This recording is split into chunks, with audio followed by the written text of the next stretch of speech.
అందరికీ నమస్కారం. బిడ్డకు తల్లిపాల వలన కలిగే లాభాలు ఏమిటి? తల్లి తన బిడ్డకు పాలు ఇవ్వటం వలన తల్లికి బ్రెస్ట్ క్యాన్సర్, యూట్రస్ క్యాన్సర్ రాకుండా నివారించవచ్చు. మరియు బిడ్డకు లాభం ఏమిటి అంటే, తల్లి పాలు త్రాగటం వలన ఫేషియల్ ఎక్సర్సైజ్, బ్లడ్ సర్క్యులేషన్ బాగా జరిగి మంచి తెలివితేటలు గల బిడ్డగా తయారవుతాడు.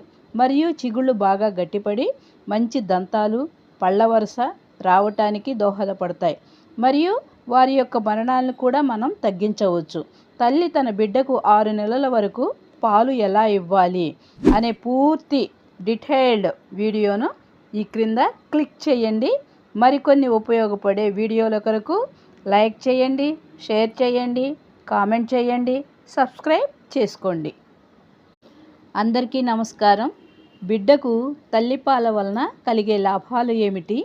తల్లి తన బిడ్డకు పాలు ఇవ్వటం వలన తల్లికి బ్రెస్ట్ క్యాన్సర్, యూట్రస్ క్యాన్సర్ రాకుండా నివారించవచ్చు. మరియు బిడ్డకు లాభం ఏమిటి అంటే, తల్లి పాలు త్రాగటం వలన ఫేషియల్ ఎక్సర్సైజ్, బ్లడ్ సర్క్యులేషన్ బాగా జరిగి మంచి తెలివితేటలు గల బిడ్డగా తయారవుతాడు. మరియు చిగుళ్ళు బాగా గట్టిపడి మంచి దంతాలు, పళ్ళ వరుస రావటానికి దోహదపడతాయి. మరియు వారి యొక్క మరణాలను కూడా మనం తగ్గించవచ్చు. తల్లి తన బిడ్డకు 6 నెలల వరకు పాలు ఎలా ఇవ్వాలి అనే పూర్తి డీటెయిల్డ్ వీడియోను ఈ క్రింద క్లిక్ చేయండి. మరికొన్ని ఉపయోగపడే వీడియోల కొరకు లైక్ చేయండి, షేర్ చేయండి, కామెంట్ చేయండి, సబ్స్క్రైబ్ చేసుకోండి.